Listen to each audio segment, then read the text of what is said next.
हम लोग जनसुराज के विचारधारा को हर एक व्यक्ति से जोड़ने का प्रयास कर रहे हैं। जनसुराज के 5 मूल मंत्रों को हर एक व्यक्ति तक पहुंचाना है, जिससे लोग हमारे विचारधारा के साथ, जनसुराज के साथ जुड़े।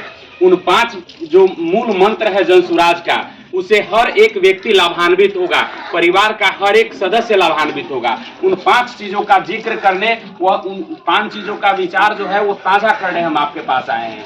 वह 5 चीजें हैं, जिसमें प्रथम है पलायन।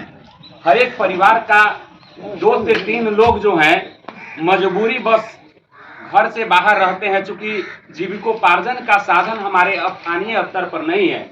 10 से 15 हजार रुपए की नौकरी अगर हमें यहाँ मिल जाए तो वहाँ जाने की जरूरत नहीं है, लेकिन मजबूरी है कि अगर हम बाहर नहीं जाएंगे तो जीविकोपार्जन का साधन उपलब्ध नहीं हो पाएगा, हमारे बच्चों की बेहतर परवरिश नहीं हो पाएगी, पिताजी की दवाई नहीं आएगी। इन मजबूरियां जो है लोगों को खींच के ले जाती है बाहर में काम करने के लिए। वहाँ उनके साथ कैसी स्थिति है, कितना सौतेलापन व्यवहार किया जाता है भारत में ही, बिहार के अन्य राज्यों में जाके, भारत देश के अंदर हमारे बिहार के लोगों के साथ कैसा व्यवहार होता है, यह आप लोगों से छुपा हुआ नहीं है, आप सब लोग जानते हैं। तो आखिर इन चीजों को हम कब तक सहते रहें?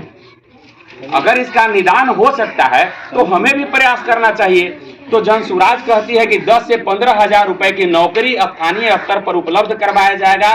ऐसे उद्योग धंधे स्थापित किए जाएंगे कि मजबूरी बस आपको बाहर नहीं जाना पड़ेगा। दूसरी बात है शिक्षा। सरकारी स्कूलों में शिक्षा कितना बच गया है यह हर एक व्यक्ति को पता है। मजबूरी बस लोग वहां भेज रहे हैं कि कम से कम लोग जा करके कुछ बच्चा हमारा सीखे तो सही, लेकिन खिचड़ी के मैनेजमेंट में शिक्षा उलझ के रह गया है।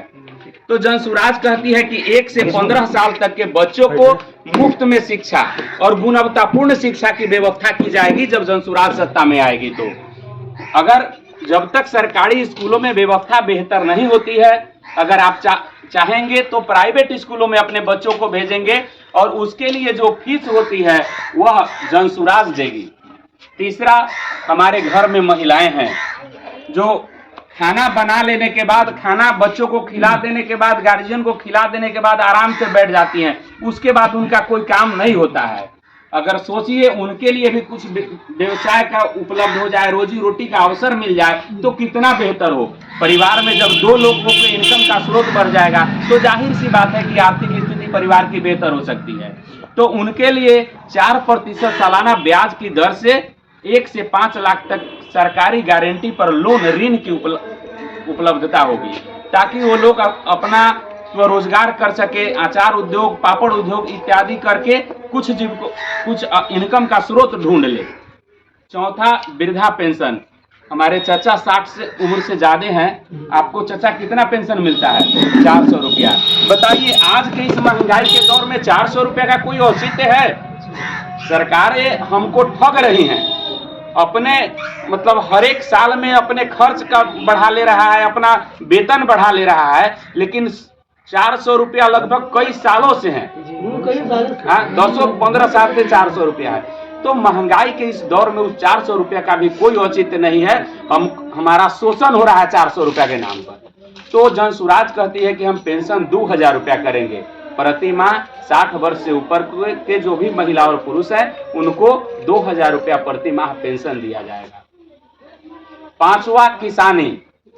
हम लोग अपने समाज गांव में देख रहे हैं कि जिनके पास जमीन नहीं है तो ठीक है नहीं है, लेकिन जिनके पास जमीन की उपलब्धता है भी तो वह इतना ही खेती करते हैं जिससे अपना 1 साल का अनाज उपलब्ध हो जाए, उससे ज्यादा की खेती नहीं कर पा रहे हैं। कारण है मजदूर की व्यवस्था ठीक से नहीं हो पा रही है, बहुत ऐसा कारण है। तो मनरेगा के तहत जो मजदूरों की उपलब्धता है, मजदूरों को उपलब्ध कराए जाते हैं काम करने के लिए, तो मनरेगा तो मतलब लूटपाट योजना है, तो मतलब सब लोग जान ही रहे हैं। तो उस मनरेगा के मजदूर को किसान के साथ जोड़ दिया जाए ताकि नगदी फसलों की खेती वो बड़े पैमाने पर करे, बृहद पैमाने पर करे और उनके आय के स्रोत में भी वृद्धि हो। तो इन 5 चीजों को हम लोग जन जन तक पहुंचाने का प्रयास कर रहे हैं। इसी क्रम में हम आपके पास भी आए हैं, आपको भी बताएं। 5 चीज दोबारा हम बता रहे हैं। पहला, जो हमने पलायन, बेरोजगारी, पलायन की बात कही, जो यहाँ से अपने गांव को छोड़कर, अपने शहर को छोड़कर अलग राज्यों में कमाने के लिए जाना पड़ता है।